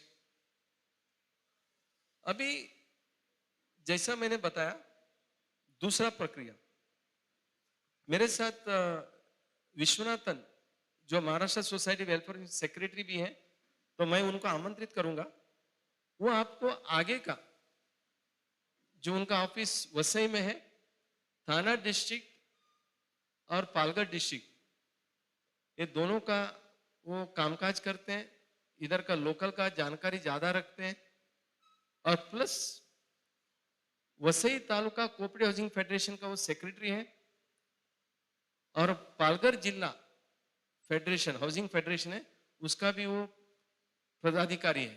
तो मैं उनको आमंत्रित करूंगा कन्वेंस को लेकर दूसरा प्रक्रिया जो कानूनी प्रक्रिया है, कोर्ट कचहरी प्लस आपका डीम्ड कन्वेंस क्या होता है वो आपको बताएंगे, उसके बाद सवाल जवाब मैं जरूर लूंगा। Thank you very much. Thank you sir. नमस्कार, मैं प्रभु सर, लोग हाउसिंग गुरु के नाम से जानते हैं, और मेरे लिए वो हकीकत में गुरु हैं, क्योंकि जब मैं कॉलेज में पढ़ता था वो मेरे शिक्षक हैं, तो वो मेरे गुरु हैं, और उनके आशीर्वाद से जो भी है डीम कन्वेंस के बारे में जब नरेंद्र जी ने जब इंट्रोड्यूस किया था, जब कमेटी बनी थी, जब कमेटी बनी थी तभी उस कमेटी में थे, तो मुझे वो सौभाग्य मिला था उनके साथ जाने के लिए। ऑफ कोर्स मैं उसमें इन्वॉल्व नहीं था, और उनके साथ जाके देखने में कैसा कानून बनता है। So the architect of deem conveyance के सामने वो खुद आपसे बात कर रहे हैं, उससे बड़ी बात मेरे हिसाब से किसी को नहीं होना चाहिए। Coming back to conveyance, normally जैसे सर ने बताया कि किसी कारण अगर बिल्डर या जमीन के मालिक या दोनों अवेलेबल नहीं है या कर नहीं रहे हैं, आपको कन्वेंस जमीन आपके नाम पे करके नहीं दे रहे, तो देयर आर सर्टेन रेमेडीज, किस तरीके से आप उसको अप्रोच करके कर सकते हैं। आप सिविल कोर्ट में जा सकते हैं, नॉर्मली जैसा बोलते हैं तारीख पे तारीख मिलता है, जैसा लंबा चलता है, लेकिन वही प्रावधान है, आप सिविल कोर्ट में भी जाके कंप्लेन करके कर सकते हैं। ग्राहक मंच के पास, ग्राहक मंच, कंज्यूमर कोर्ट, यानी कि आप एक ग्राहक हैं बिल्डर के, तो आप ग्राहक मंच के सामने भी under the consumer protection act 1986 के तहत भी आप जाके उस ग्राहक मंच के सामने आप कंप्लेन कर ही सकते हैं। सर ने, प्रभु सर ने, अगर आपने ध्यान दिया होगा तो बताया था कि मोफा कायदा 13 के हिसाब से क्रिमिनल केस भी फाइल कर सकते हैं। नो डाउट हमारा उद्देश्य ये नहीं कि ठीक है वो बिल्डर जेल में जाना चाहिए नहीं जाना चाहिए, वो अलग मुद्दा हो गया, लेकिन जेल में डालने का प्रावधान कलम 13 के हिसाब से, मोफा कायदे के हिसाब से है, उधर भी आप कर सकते हैं। और जो चौथा जिसके लिए हम लोग यहाँ पे उपस्थित हुए हैं कि जिला उपनिबंधक, जैसा पालघर मीरा भाईंदर तालुका है, वो तालुका के लिए जो उपनिबंधक है वहां पे मीरा भाईंदर में बैठते हैं। वैसी क्योंकि मीरा भाईंदर थाना जिला में आता है, तो थाना जिला का जो उपनिबंधक जो थाना में बैठते हैं, जो जिला उपनिबंधक करके बोला जाता है, डिस्ट्रिक्ट डेप्यूटी रजिस्ट्रार, DDR। तो उस प्रावधान के तहत अंडर दी मोफा एक्ट कलम 11 के हिसाब से आप जिला उपनिबंधक के पास अर्जी करके आप उसको प्रोसेस कर सकते हैं। किस तरीके से करना वो भी मैं आपको समझाता हूँ। जैसा सर ने बताया 25 फरवरी 2008 को इस मोफा कायदा में बदलाव हुआ था। तभी हर एक्सेलेंसी प्रतिभाताई पाटिल राष्ट्रपति थे, उन्होंने इसको चेंज किया था कि मोफा कायदे के तहत सोसाइटी का डीम कन्वेंस नहीं हो सकता, उस कानून को बदलाव करके कि जिला उपनिबंधक के पास कर सकते हैं करके आया था। ये न्यूज़पेपर में था। उसके बाद 2011 में उसका रूल्स बना, जो रूल्स में जैसा सर ने बताया था कि वो कमेटी में थे। काफी लोगों को ये शंका होती है कि डीम कन्वेंस और नॉर्मल कन्वेंस में कुछ ना कुछ फर्क है, कि डीम कन्वेंस हर बार हमको रिन्यू करना पड़ता है, कि एक बार कर दिया तो खत्म नहीं होता है। वैसा बिल्कुल नहीं है। मैं आपको एकदम सारांश में बता देता हूं कि कन्वेंस जहां पे बिल्डर और जमीन का मालिक अगर दो अलग इंसान हैं, अगर वो आते हैं और सोसाइटी के फेवर में अगर कन्वेंस जमीन करते हैं, और डीम कन्वेंस में फर्क क्या है। जैसे हम लोग एक फ्लैट परचेस करते हैं, समझो फ्लैट परचेस करते हैं, आपको हो सकता है कायदा मालूम नहीं होगा, लेकिन आपको इतना मालूम है कि मुझे एग्रीमेंट बनाना है जिससे मैं खरीद रहा हूँ, उसका नाम होगा, उसका पैन कार्ड आधार कार्ड होगा, जो खरीद रहा है उसका पैन कार्ड आधार कार्ड होगा, एजेंट आपको बताता है कि उसमें कुछ तो स्टैंप ड्यूटी भरना है, आपको कहीं तो रजिस्ट्रेशन ऑफिस जाना है, उसको सब रजिस्ट्रार बोलते हैं, डिप्टी रजिस्ट्रार बोलते हैं, उसमें मैंने आपको उतना नहीं मालूम होगा, लेकिन आप समझते हैं कि आपको रजिस्ट्रार ऑफिस जाना है, रजिस्ट्रेशन करना है, फिर सोसाइटी में कुछ पैसा देना है, ट्रांसफर पेपर देना है, शेयर सर्टिफिकेट आपके नाम पे होगा, लाइट बिल आपके नाम पे होगा, घर पट्टी आपके नाम पे होगा, तो आपको निश्चिंत हो जाता है कि ये मेरा प्रोसेस हुआ। ये आपको आम आदमी पार्टी के अलावा आम आदमी को भी मालूम होता है। वैसी कन्वेंस भी वैसी है।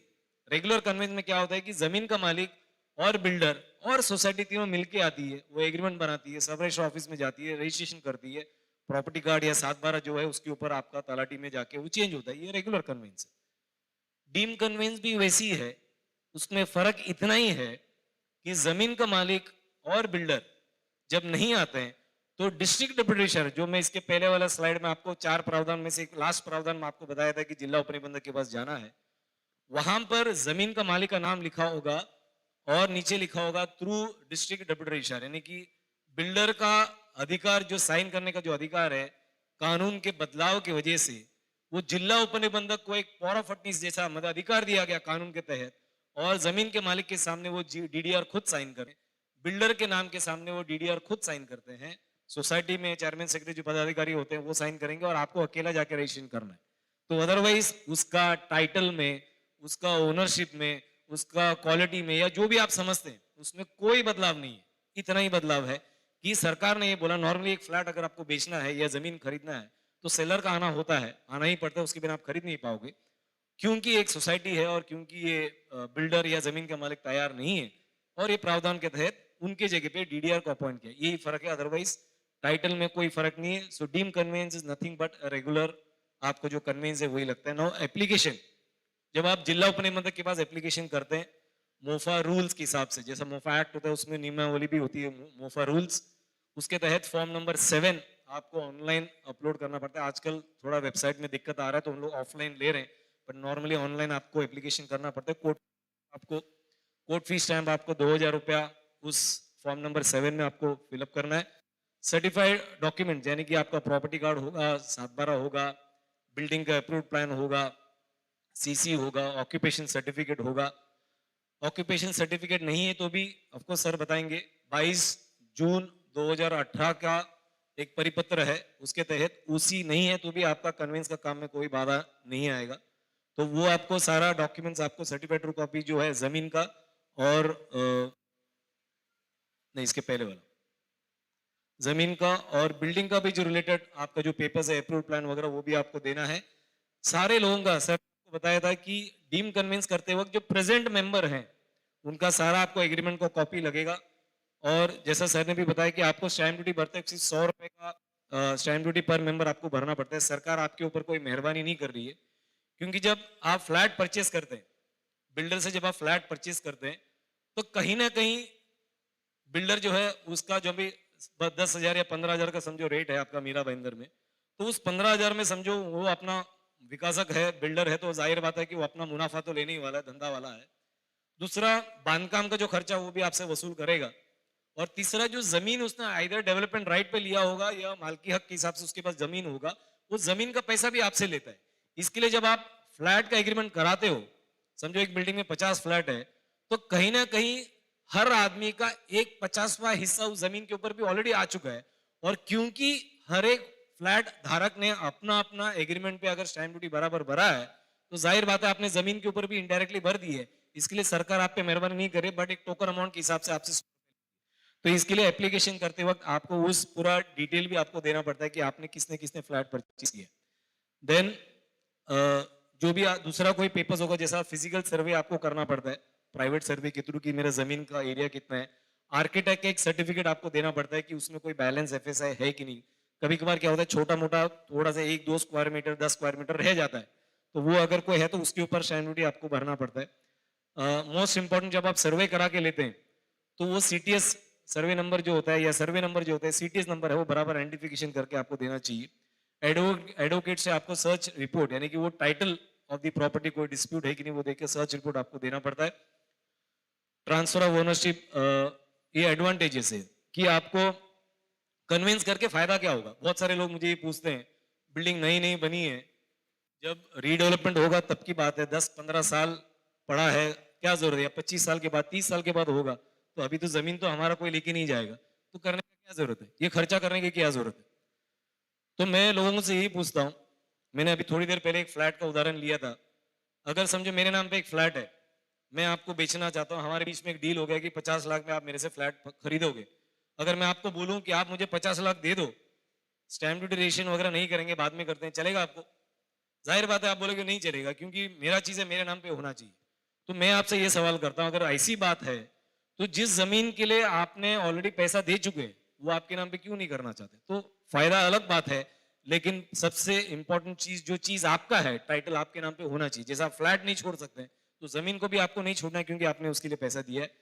दूसरा, जब तक वो जमीन आपके नाम पे नहीं होता है तब तक उसका जो बेनिफिट आपको मिलना चाहिए, आगे क्या बेनिफिट है मैं आपको समझाता हूं, वो बेनिफिट आपको नहीं मिलेगा। जो जमीन धारक है, जो जमीन का मालिक है, उसी को उसी का बेनिफिट मिलेगा, ना कि जो कब्जा करता है उसको नहीं मिलता है।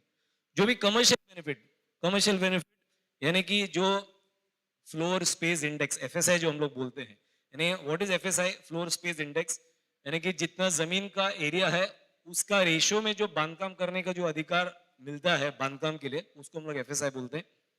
आप लोगों को शायद जानकारी होगा 2020 में महाराष्ट्र गवर्नमेंट ने मुंबई महानगर पालिका को छोड़ के जितने भी महानगर पालिका है महाराष्ट्र स्टेट में, लाइक मीरा भाईंदर, वसई विरार, थाना म्युनिसिपल कॉर्पोरेशन, नासिक है, जितने भी महानगर पालिका है उसके लिए एक यूनिफाइड डेवलपमेंट कंट्रोल रूल्स का प्रावधान लाया है। यानी कि पहले कैसा था कि थाना के लिए अलग था डीसी रूल यानी कि डेवलपमेंट कंट्रोल रूल्स बांधकाम का, वसई के लिए अलग था, मीरा मंदिर के लिए अलग था। मुंबई को खाली छोड़ के बाकी सारा महानगर पालिका के लिए बांधकाम के जो अधिकार है वो एक तरीके से कर दिया, ताकि समान तरीके से सारा सिटी को उसको डेवलप किया जा सकता है। वो एफएसआई का बेनिफिट उसी को मिलता है जो जमीन का मालिक है। अगर आप जमीन आपके नाम नहीं है तो आपको नहीं मिलेगा। तो जैसा मैंने पहले भी बोला, आपने जिस चीज के लिए पैसा दिया है वो आपके नाम पे करिए, आपके नाम पे करेंगे तो ये आपको एफएसआई और टीडीआर ट्रांसफरेबल डेवलपमेंट राइट का भी अगर आपको उसका बेनिफिट लेना है तभी आप कर पाएंगे। एप्रिसिएशन ऑफ प्रॉपर्टी, ये मैंने उदाहरण देता हूं मैं, और मैं कर भी चुका हूं। जैसा मेरा सोसाइटी में, मैं वसई में रहता हूं, तो मेरे सोसाइटी में पहले लोगों को थोड़ा सा शंका था कि क्यों करना है, तो मैंने उनको समझाया कि आप करिए, और मैंने उनको बोला मैं आपसे 1 रुपया भी फीस नहीं लूंगा, आप काम कराइए। मैं काम करा के लिए उनको ये बताया था, जिस दिन आपका 7/12 आपके वहां पे वसई में 7/12, मेरे ख्याल से इधर प्रॉपर्टी कार्ड होगा कि 7/12 ही चल रहा है, 7/12 ही चल रहा है, तो वहां पे 7/12 मैंने बोला जिस दिन आप 7/12 आपके नाम पे करोगे, उसके 1 महीने के बाद जो भी फ्लैट बिकेगा, बाजू वाला बिल्डिंग और आपके बिल्डिंग में आपको फर्क मालूम पड़ेगा, और वो नतीजा दिखता ही है। समझदार आदमी जिस बिल्डिंग का कन्वेंस हुआ है तो उसको 2 पैसा ज्यादा देने के लिए तैयार होता है, क्योंकि उसको पता है मेरा भाईंदर भी आज काफी पुराने बिल्डिंग से उसको रीडेवलपमेंट करने का नौबत आ चुका है, और 2020 में जब प्रावधान भी आ चुका है तो रीडेवलपमेंट का एक बेनिफिट मिलने का पूरा गुंजाइश है। तो जाहिर बात है कि पुराने बिल्डिंग्स का भाव अभी बढ़ेगा, क्योंकि वो रीडेवलपमेंट के लिए कगार पर होगा। तो जिसका कन्वेंस हुआ रहता है उसका नॉर्मली रेट थोड़ा सा बढ़ता है। ये मैं आपको स्वार्थ दिखा रहा हूँ, जरूरी है वो बात अलग है, स्वार्थ दिखाना जरूरी है, क्योंकि जब तक आदमी को फायदा नहीं मालूम पड़ता वो खर्चा करने के लिए रेडी नहीं होता है। इसके लिए मैं बता रहा हूँ, और ये बेनिफिट क्या आपको बताने की कोशिश कर रहा हूँ। बैलेंस एफएसआई मैंने ऑलरेडी आपको बोल चुका हूँ। आपको कोई भी रीडेवलपमेंट करने का अगर है, तो वो भी अगर जब तक आपका 7/12 आपके नाम पे नहीं होगा तो आप नहीं कर पाओगे। Then transfer of ownership rights over the land, ये हो गया। नेक्स्ट जी, कौन सा रीडेवलपमेंट? हाँ मैंने बता दिया ना कि जब तक आपके नाम पे नहीं होगा रीडेवलपमेंट का परमिशन आपको नहीं मिलेगा। ये जो जेल में जाने का अगर सोसाइटी का बिल्डर अगर नहीं करता है, तो हम लोग कलम 13 के हिसाब से मोफा का उसको जेल में भी क्रिमिनल केस फाइल करके बिल्डर को जेल में डाला जा सकता है। ये मेरे ख्याल से लक्ष्मी छाया का है sir, if I am not mistaken.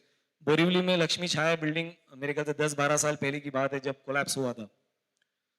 संजोग से वो सोसाइटी सर के पास भी आई थी, बिल्डिंग कोलैप्स होने के पहले सर ने उनको सजेशन भी दिया था कि कन्विंस करा के लीजिए, किसी कारण नहीं हो पाए, लेकिन जो कोलैप्स हुआ था आपको पता है क्या क्या हुआ था उसके ऊपर। नेक्स्ट, डॉक्यूमेंट्स क्या क्या लगते हैं? सोसाइटी का रजिस्ट्रेशन सर्टिफिकेट, जो आपका प्रमाण पत्र है वो आप लगेगा। Stamp duty and registration proof of each individual flat owner, जैसा सर ने बताया कि जो हर एक दुकान वाला या फ्लैट धारक या दुकानदारक जो भी है, उनका जो प्रेजेंट एग्रीमेंट 2012 के बाद जो प्रेजेंट एग्रीमेंट है, उसका पूरा एग्रीमेंट का जेरॉक्स या इंडेक्स 2, पूरा एग्रीमेंट का जेरॉक्स रजिस्ट्रेशन रसीद के साथ, नहीं तो इंडेक्स 2 का आपको देना है।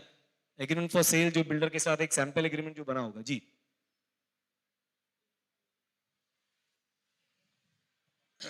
अगर कोई ओनर है जो 2012 से पहले का है, उसके पास एग्रीमेंट नहीं है या इंडेक्स 2 नहीं है, तो क्या करना पड़ेगा? मतलब रजिस्टर्ड नहीं है आप बोल रहे हैं? जी हाँ। अगर वो रजिस्टर्ड नहीं है, जैसा सर ने बताया क्लियर कट, प्रेजेंट मेंबर, आज की तारीख में वो प्रेजेंट मेंबर है, अगर उसने नहीं भरा है तो आपको वो प्रूफ करके अटैच करना पड़ेगा, उसमें स्टैम्प ड्यूटी नहीं भरा है। जब एजुकेशन होगा, मैं आगे आपको प्रोसेस समझाता हूँ। एजुकेशन मतलब जहां पे स्टैम्प ड्यूटी का वेरिफिकेशन होगा कि प्रेजेंट मेंबर ने भरा कि नहीं भरा। जब मालूम पड़ेगा कि आदमी ने नहीं भरा, तो उसका मिसाल के तौर पे समझो 2010 का अगर एग्रीमेंट था, तो 2010 का उसको स्टैम्प ड्यूटी लगेगा, और 2022 में आप जब स्टैम्प ड्यूटी भरने जाओगे तो 4 गुना आपको उसको पेनल्टी भी भरना पड़ेगा। तो 2010 का मिसाल के तौर पे समझो 50,000 उसका स्टैम्प ड्यूटी था, और 4 गुना penalty, it is 2% per month subject to maximum of 400%, that is 4 times उसका पेनल्टी आता है।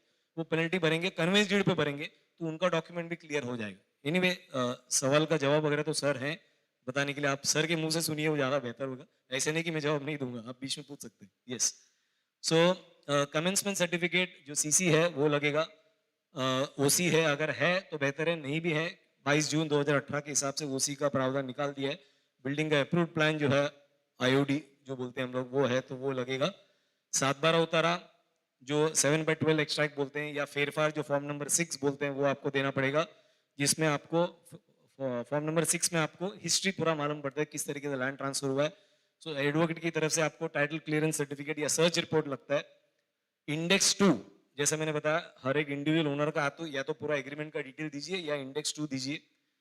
प्रॉपर्टी कार्ड अगर एप्लीकेबल है तो, NA order, non agriculture land order अगर आपका है वो देना पड़ेगा। डेवलपमेंट एग्रीमेंट, लैंड टू अगर कोई डेवलपमेंट एग्रीमेंट होगा वो भी आपको लगेगा।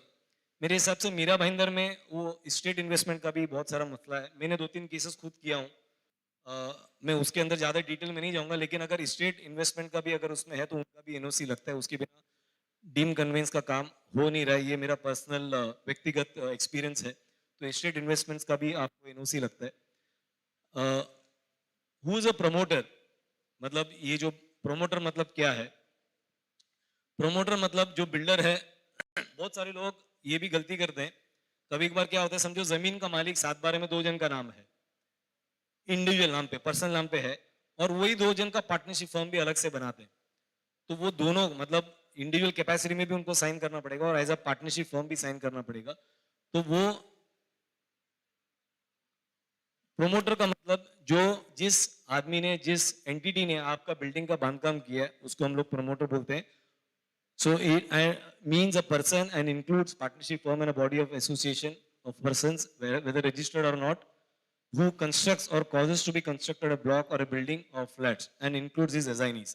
यानी कि अगर किसी और को भी, कभी कभार आपने ये भी सुना होगा, जमीन का मालिक मैं हूं, मैंने समझो डेवलपमेंट राइट पे मैंने एबीसी को दे दिया है। एबीसी क्या करता है, फिर वो खुद डेवलप नहीं करता है, अपना प्रॉफिट करता है, वो एफएसआई किसी और को बेचता है। डीईएफ को बेच दिया उसने, डीईएफ भी क्या करेगा, वो खुद नहीं करेगा, वो लीज पे दे देगा, समझो XYZ को दे दिया। तो ये एग्जाम्पल में जमीन का मालिक एबीसी जिसको डेवलपमेंट राइट दिया था, और ईएफ जो जिसको एफएसआई बेचा था, और जो बाद में लीज पे अगर XYZ को दिया, ये चारों जन का सिग्नेचर का जरूरत पड़ेगा।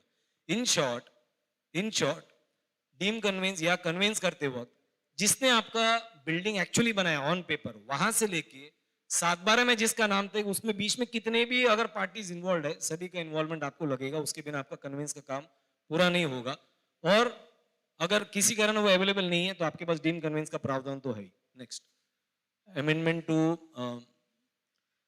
ये जो 25 फरवरी 2008 में जो प्रावधान आया था, उसके तहत ये जो डीम कन्वेंस का जो कायदा आया है, जिला उपनिबंधक को कॉम्पिटेंट अथॉरिटी यानी एक जो सक्षम अधिकारी करके उनको नाम दिया गया है, और उस अधिकारी को ताकत इतना दिया गया है, ध्यान से सुनिए, उस अधिकारी को इतना ताकत दिया गया है कि वो जिला उपनिबंधक का ऑर्डर पास करने के बाद उसके ऊपर कोई भी अपील नहीं किया जा सकता।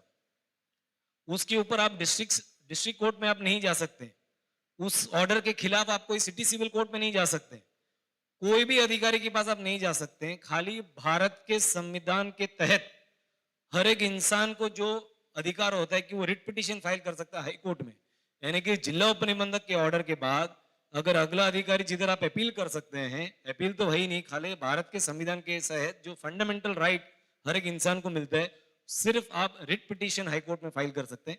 इतना ताकत दिया गया है इस डीम कन्वेंस का, एंड मैं सौभाग्य है कि मेरे गुरु प्रभु सर हैं and he was involved in that. So big round of applause to Prabhu sir for this, कि वो कायदा आया। ऑफ कोर्स सरकार का तो था ही सोच, लेकिन उन्होंने काफी सारा आइडियाज दिया उसमें किस तरीके से हम लोग कर सकते हैं।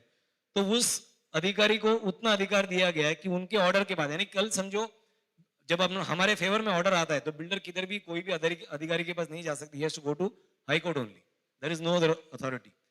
अंडर सेक्शन 5A में उसी मोफा में डिस्ट्रिक्ट डेप्यूटी शहर को अपॉइंट किया गया as a competent authority. Next, तो ये प्रोसेस किस तरीके से होता है?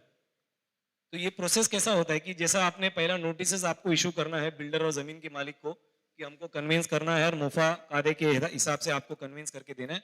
और किसी कारण अगर नहीं करते हैं तो आपके पास 4 तरीका है, मैंने ऑलरेडी आपको बोल दिया। आप सिविल कोर्ट में जा सकते हैं, आप कंज्यूमर कोर्ट में जा सकते हैं, आप क्रिमिनल केस फाइल कर सकते हैं, या डीम कन्वेंस। तो मैं डीम कन्वेंस क्योंकि हमारा विषय है उसी के ऊपर मैं बात कर रहा हूँ।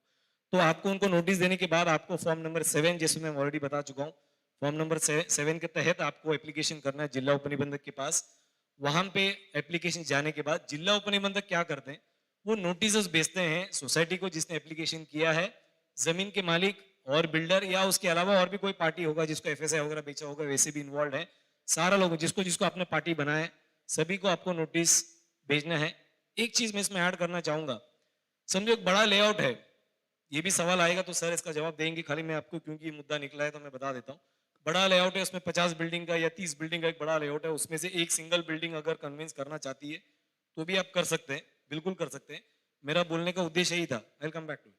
उसमें कर ही सकते हैं, लेकिन बाकी जो बिल्डिंग्स हैं उनको भी आप पार्टी बना लो, ताकि उसमें जो कॉमन एमिनिटीज वगैरह होगा उसके बारे में आप चर्चा करके, और वो लोगों को भी, ताकि उन लोगों को भी मालूम पड़ना चाहिए कि आप जो कॉमन एरियाज का कोई भी आप उनका अधिकार नहीं ले रहे हैं करके मालूम पड़ना चाहिए। जी सर जैसे भी आपने बोला ना कि ये पूरा बड़ा कॉम्प्लेक्स है जी तो बड़े कॉम्प्लेक्स के अंदर जो टीएलआर होता है इंडिविजुअल बिल्डिंग के लिए सर्वे जो होता है गवर्नमेंट सर्वे, उसमें आपकी जो आपके पास कंपाउंड वाल है, आपका एरिया है, आपका ओपन स्पेस है, लेकिन आपका जो सीटीएस नंबर है उसमें 2 है, और दोनों का जो एज पर आपका जो उसके ऊपर जो कब्जा है उसके हिसाब से आपका पूरा वो टैली नहीं हो रहा है, टैली नहीं हो रहा है, टैली नहीं हो रहा है, नहीं हो रहा है, हाँ, नहीं हो रहा है। हाँ। तो उसके लिए अगर बिल्डर के पास जाते हैं तो बिल्डर क्या बोलता है कि हम सबका जब भी करेंगे तभी आपका भी कर देंगे। ठीक।